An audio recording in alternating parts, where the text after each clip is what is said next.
Hola, bienvenidos, bienvenidas a este nuevo capítulo de Ser Uno. Hoy vamos a hablar de un tema vital, pero que muchas veces es bastante ignorado. Vamos a hablar del bienestar mental en el trabajo. Desde ese estrés diario que muchas veces vivimos en nuestro lugar de trabajo, en la parte laboral, hasta el agotamiento extremo, conocido como el síndrome del burnout, pasando por desafíos que enfrentan las personas neurodivergentes en contextos laborales que pues también resultan poco empáticos. Vamos a comprenderlo, vamos a tratar de analizarlo. Hoy vamos a ofrecer en este capítulo claves, reflexiones y herramientas para entender y transformar al final esta salud mental en el trabajo y poderle hacer frente a muchas enfermedades que se terminan detonando por un agotamiento extremo. Así que bueno, sin nada, bienvenidos, bienvenidas nuevamente a este espacio y bueno, preparémonos para comprender todas estas herramientas y entender este tema, como he dicho, bastante ignorado en algunos casos. Bueno, este termina siendo un enemigo silencioso. El estrés laboral es un enemigo silencioso. Comencemos por lo básico. El estrés laboral, al ser una afectación mental, pues no la podemos medir, calcular de inmediato. Solamente cuando ya empieza a repercutir en la parte física es que empezamos a prestarle la suficiente atención, la atención que requiere. Pero de momento, como es algo silencioso, pues no le prestamos atención y menos lo prevenimos. Es natural sentir presión en nuestros trabajos en algunos momentos y de hecho existen algunas técnicas para poder trabajar bajo presión. Pero ¿cuándo se convierte esto en un problema que me causa estrés y cuándo el estrés se convierte en un problema crónico? ¿Qué termina siendo al final el estrés laboral? Vamos a comprender tres aspectos que son bastante relevantes allí, como las causas más comunes primero. El exceso de carga, la mala comunicación, la presión por resultados, los conflictos internos son como las causas más comunes para empezar a detonar este estrés laboral. Hay unas consecuencias que son la fatiga, como ese cansancio que a veces sentimos y que no logramos determinar por qué nos estamos sintiendo agotados, tanto físicamente como mental. Cuando decimos que hay una fatiga mental es porque nuestras ideas, nuestros pensamientos no están lo suficientemente claros. No podemos identificar por qué estoy pensando o qué es lo que realmente estoy pensando. Empezamos a tener una irritabilidad. Nos sentimos irritados y no comprendemos pues la causa de ese enojo constante, de esa irritación, con cosas muy sencillas, muy básicas. Entonces también se empiezan a manifestar el tema de la concentración. Empezamos a tener problemas para concentrarnos, poner nuestra atención en una sola cosa y empezamos a tener algunas enfermedades que llamamos psicosomáticas. Por ejemplo, dolores de cabeza, dolor en nuestro cuerpo. Ya cuando se detona esta parte del estrés empezamos a sufrir temas gastrointestinales, colon irritado, cantidad de cosas. Hay unos datos relevantes que nos trae la Organización Mundial de la Salud y es que el estrés laboral es una especie de curva ascendente que empieza a bajar nuestra productividad al final y empieza a llevarnos a un punto de desmerecimiento con nuestro trabajo, con las cosas que realizamos.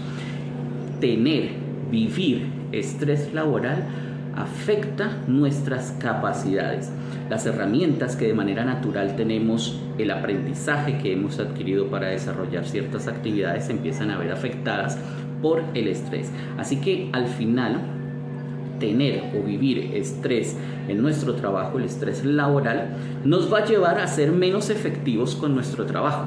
De allí la importancia de poder tener herramientas para evitarlo o para trabajarlo si ya lo estoy viviendo. Hay algo para que pensemos y reflexionemos en este momento y es qué tan normalizado tenemos nosotros el estrés en nuestro sitio de trabajo.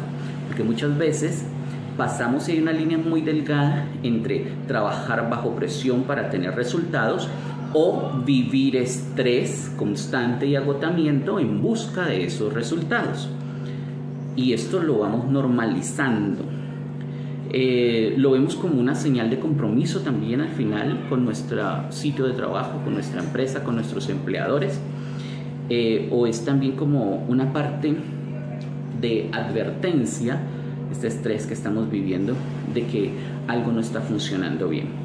Entonces, entendamos estos puntos, porque como insisto, hay una línea muy delgada entre el estrés, vivir el estrés laboral y sentir el agotamiento, la fatiga, buscando unos resultados que al final no los vamos a tener si ya estamos viviendo estrés, porque nuestras capacidades van a disminuir. O si tenemos la capacidad de trabajar bajo ciertas presiones, pero es muy importante. Y aquí te traigo de inmediato un tip básico, pero muy importante, y son los microdescansos. Los microdescansos para evitar el estrés laboral es muy importante. Vamos a hablar más adelante cómo debemos vivir estos microdescansos. Bien, vamos a comprender y pasar ahora a un punto donde ya el tema se convierte en algo más crónico, cuando pasamos de vivir el estrés laboral y se convierte esto en una afectación crónica al que le llamamos el síndrome del burnout o del trabajador quemado. Sí, coloquialmente le podríamos decir el síndrome del trabajador quemado. Hay una definición de agotamiento mental, físico, emocional por un estrés laboral, pero se ha prolongado durante mucho tiempo y nos empieza a llevar a este síndrome.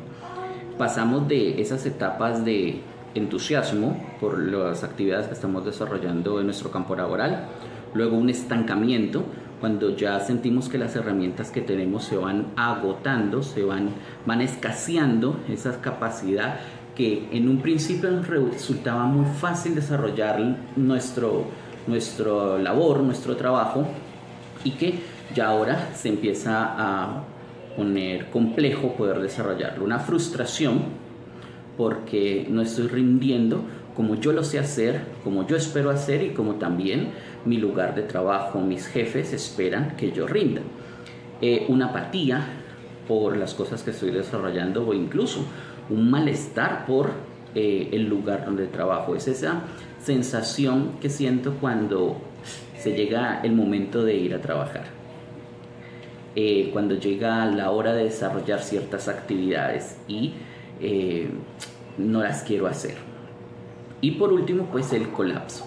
El colapso es cuando definitivamente no rindes en tu labor, no estás a gusto con tu labor, emocionalmente estás desequilibrado en tu labor, no tienes las herramientas para desarrollar lo que se te ha encomendado y luego pierdes como el querer realizar esas actividades hasta el punto del aislamiento, donde no pides ayuda, no pides apoyo, no logras trabajar en equipo si tu labor tiene que ver con el trabajo en equipo, donde te ensimismas y no tienes como esa capacidad de poder decir vamos ahora a gestionar esta situación. Te encuentras en un punto donde viene esta frase y es no sé qué hacer para poder desarrollar esto.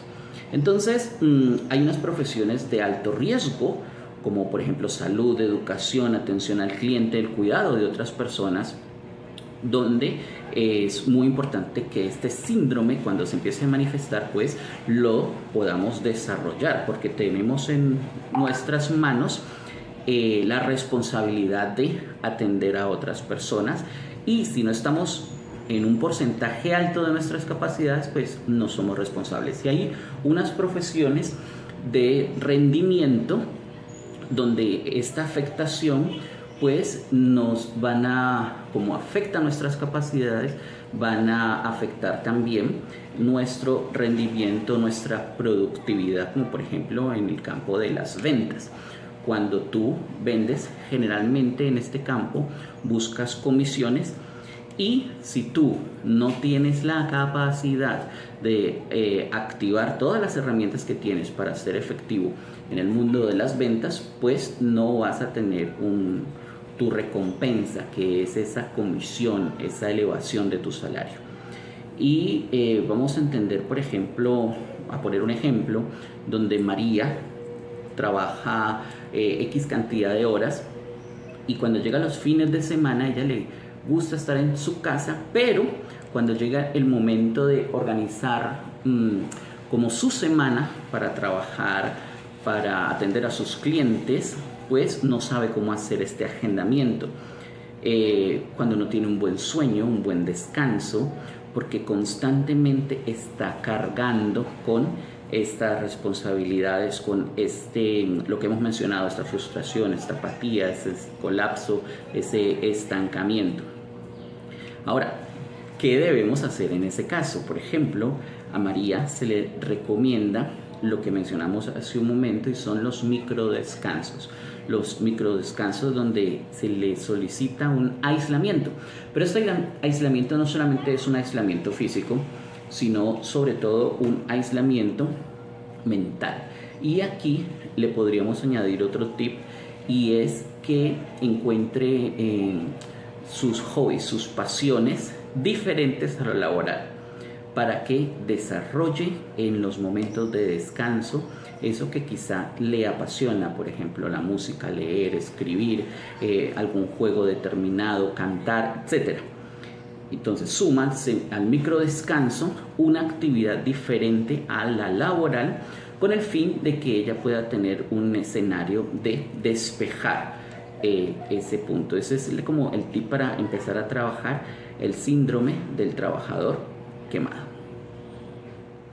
Dentro del área de recursos humanos hay un punto que es súper importante para tener en cuenta y así pues evitar el agotamiento o el estrés laboral, y es la neurodiversidad. Cuando hablamos de diversidad en el escenario laboral, no solamente tenemos en cuenta la diversidad de género, la diversidad cultural, sino también la diversidad neurológica. ¿Qué es esto de la diversidad neurológica? Y es que los seres humanos tenemos condiciones, además de nuestros patrones de personalidad, tenemos algunas condiciones, incluso algunos trastornos dentro del patrón de personalidad o tendencias a esos trastornos que muchas veces no son tenidos en cuenta. Y el escenario laboral está de alguna manera generalizado y pues realmente, según la Organización Mundial de la Salud, son pocas las empresas que logran comprender y prestarle mucha atención al punto de trabajo o al área de trabajo frente a esta parte de neurodiversidad. Un ejemplo, una persona que tenga dislexia o algunos grados de dislexia, pues tendrá algunas dificultades para desarrollar algunas actividades. Por lo tanto, es importante tener en cuenta el tipo de carga. No quiere decir que la empresa no le pueda poner una carga laboral, sino el tipo de carga y responsabilidad que esta persona con esta condición presenta. Si una persona con autismo, por ejemplo, también tiene unas responsabilidades dentro del campo de trabajo que deben tenerse muy en cuenta. Incluso una persona que sufra de ansiedad generalizada, pues también se debe tener en cuenta. La Organización Mundial de la Salud nos trae un ejemplo y a mí me ha encantado. Incluso hay un video que hice hace poco de cómo el mindfulness puede ayudar a niños con TDAH, con trastorno de déficit de atención e hiperactividad, y cómo este trastorno es extremadamente silencioso y en muchos casos no logran detectarlo, o bueno, no se interesa en ser detectado. Aquí viene algo muy importante, y es que cuando el TDAH no es detectado, pues vamos a tener adultos con trastorno de déficit de atención e hiperactividad sin diagnóstico, y van a llegar a nuestros puntos de trabajo con esta condición que es una afectación impresionante en la atención, en cómo su cerebro funciona frente a diferentes circunstancias. Lo que quiere decir que, insisto, no es que esté una discapacidad o una disminución en la capacidad de realizar las tareas en cualquier escenario laboral, sino las maneras como las ejecuta y las maneras como se le debe solicitar las actividades a estas personas. Entonces, esos son los grandes desafíos. Esa estructura que a veces tenemos rígida en el campo laboral, la falta de adaptación, incluso algunos prejuicios en la parte laboral. También dentro de la neurodiversidad hay que tener en cuenta el otro escenario, y son los talentos ocultos que muchas personas tienen. Por ejemplo, los pensamientos laterales, la hiperconcentración, la parte creativa, la parte de innovación, que muchas veces tampoco es tenida en cuenta y es subvalorada en los escenarios de trabajo. Y cuando, por ejemplo, una persona altamente creativa e innovadora es subvalorada en un escenario de trabajo, también esto le puede detonar un estrés laboral, porque siente que tiene más capacidades, más para dar de lo que se le está pidiendo, y que siente incluso que está desarrollando tareas muy simples para las capacidades que tiene. No todos procesamos la información de la misma manera. Recuerden que hemos hablado de los patrones de personalidad en algún momento, y cada estructura desarrolla, trabaja, gestiona la información de manera diferente. Por lo tanto, esto también es muy importante tenerlo en cuenta. Y aquí viene la pregunta: ¿estás tú en el lugar, en la función para la que estás realmente preparado, capacitado y has sabido gestionar en ti? Y no hablo solamente de tu profesión académica o de tu conocimiento, sino también de tus capacidades internas, habilidades, talentos, incluso está tu sistema de creencias frente a la labor que estás desarrollando. Esto es muy importante tenerlo en cuenta. Encontrar espacios de reflexión es muy importante, por ejemplo, para algunos patrones de personalidad. Espacios silenciosos requieren otros, comunicación clara y compasiva requieren otros patrones de personalidad. La estructuración del liderazgo. Muchas veces en el campo laboral se le exige ser líder a personas que tienen un patrón de personalidad, una estructura donde el liderazgo no es algo que puedan gestionar. Y eso está perfecto, no todos están llamados a tener una capacidad de liderazgo alta o de alto impacto. Muchos son ejecutores más que líderes frente al desarrollar ideas e innovación o actividad creativa. Muchos son ejecutores, es decir, es como si le hicieran la segunda a aquel que es líder. Y esto es muy importante tenerlo en cuenta en el escenario laboral. Es bien sabido que no todos pueden tener un ambiente laboral positivo, y que esto no solamente depende de tú como empleado, sino que también es un alto porcentaje de los líderes de la empresa, de los jefes, de los dueños de la empresa, tener y generar este ambiente laboral positivo. Entonces, podríamos tener varios escenarios. Uno es que tú logres encontrar una empresa, un lugar donde hayan construido este ambiente laboral positivo. Otro escenario es que tú puedas, desde tu liderazgo consciente, brindar feedback para que esta empresa tenga un ambiente laboral positivo, construya un ambiente laboral positivo, es decir, que tú puedas también orientarlos en ese escenario. Piensa un momento, ¿cómo sería un trabajo donde cuidar la salud mental no sea un lujo, sino parte de una cultura y una inversión importante para los administradores, jefes y gerentes? Un lugar donde la inversión en el área humana sea también algo dentro del rubro del paquete de costos o gastos que tenga la empresa. Entonces hay unos elementos claves en esa construcción. Hay 3 elementos que consideramos claves en esa construcción de un ambiente laboral positivo. Lo que mencioné hace un momento: el liderazgo consciente.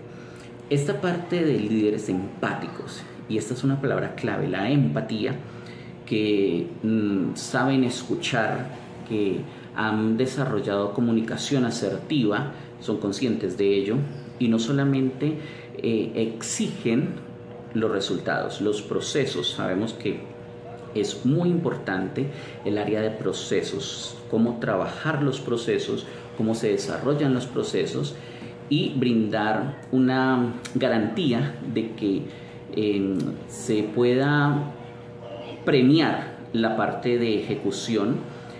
Es muy importante, no solamente la parte de resultados. Cuando hablamos de comunicación asertiva también, y este es el segundo punto, estamos hablando de una comunicación abierta. ¿Qué significa una comunicación abierta?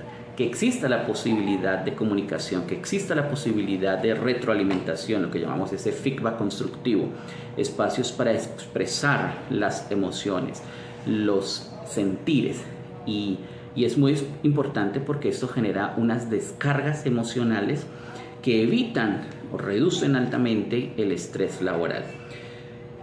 Y tercero, la flexibilidad.